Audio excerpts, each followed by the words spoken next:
Hello guys, welcome to Gambhir Tech YouTube channel and also welcome in this video.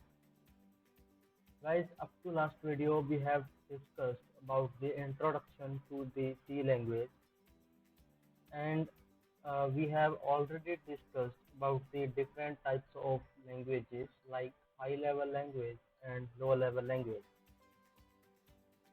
After that we have discussed about the translators, what are the translators, what are different type of translators which we use and what are their uses.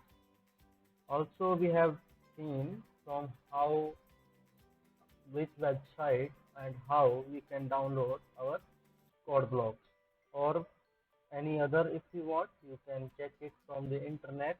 Just type its name and you will find the IDE on which you can run your program. So let's start the video. So in this video we will discuss about the structure of the C program.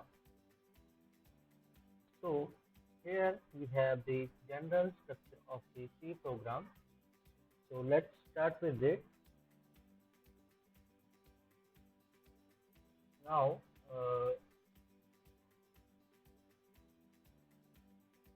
we have firstly include the header file section. So before adding the header file section into the program, we have first line that is called as the comment line. So I'm just adding it here, comment line, which is the first part of the structure of the program. Structure means format, in which format we will write our program. Everything has a schedule or has the different types of the steps by which we can do any work. So in the similar way, in the C language, we have firstly write the comment line. It is optional and it is indicating the purpose of the program, and it is represented as the, I'm just showing how it is represented and initialized. It can be initialized by the backslash and star. After that you have to write whatever you want to write, and you have to terminate it by the star and backslash. So this is the process by which we can add any comment line. This is used to indicate the purpose of the program.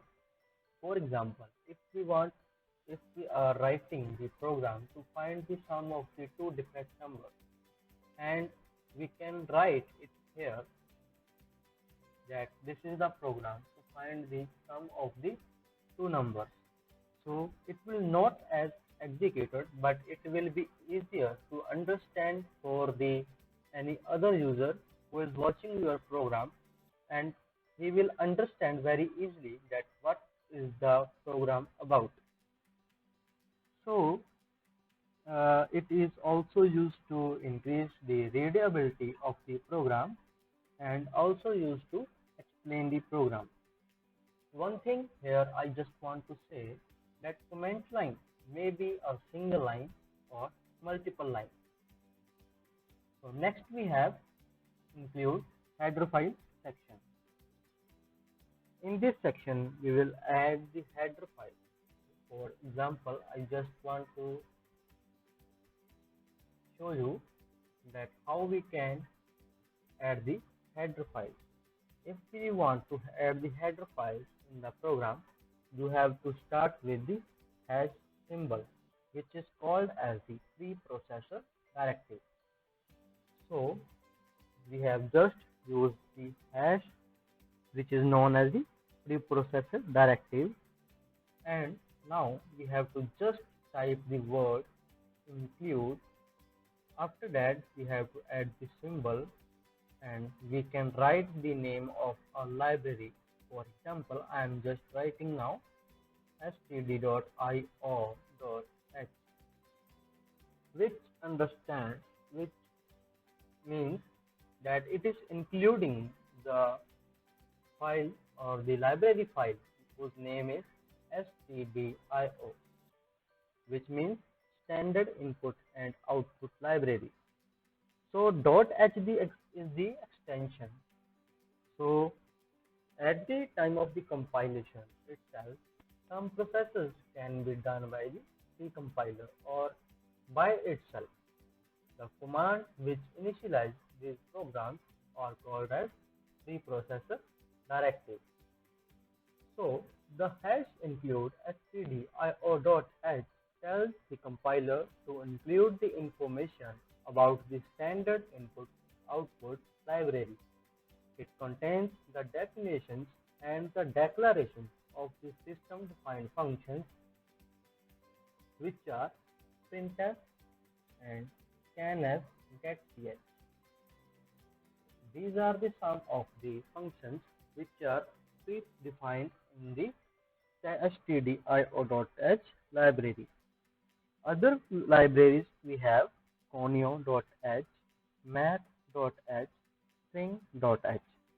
We have many more libraries which we can include in the program by our choice or if it is needful. Now let's go to the next section. So here we have next global declaration section. So this is the section where variables are declared globally so that it can be accessed by all the functions used in the program. Generally, it is declared outside the function. So if you have declared a function or a variable here outside the main function, or we can say we have declared this function, let's say integer a, globally or outside the main function, so it will be a global variable which can be used by the main function or any other function outside the main function. So next we have the main program. As its name defines itself that this is the main function of every and each program. So execution of the C program starts from main function, and also it should not be terminated by the semicolon. Now next we have which we want to write the instructions to execute any program. So we will write it in the main. Next we have the curly brace. This is the part of the main function now. So the left curly brace indicates the starting of the main function and another one indicates the ending of the main function. So from here the main function is starting.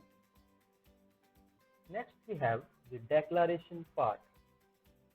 So in this part of the C program where all the variables and constant functions are declared or initialized but not globally. So if we have declared, let's say we have declared a function or an integer variable b here, so that will not be accessible to outside the main function. Now we have executable part, or we can say it as statement. Just these are the instructions to the computer to perform the specific operations or the specific task. It can be input, output statements, arithmetic statements, and so on. Next we have the right curly brace, which means it is indicating that ending of the main function. So from here we have started our main function.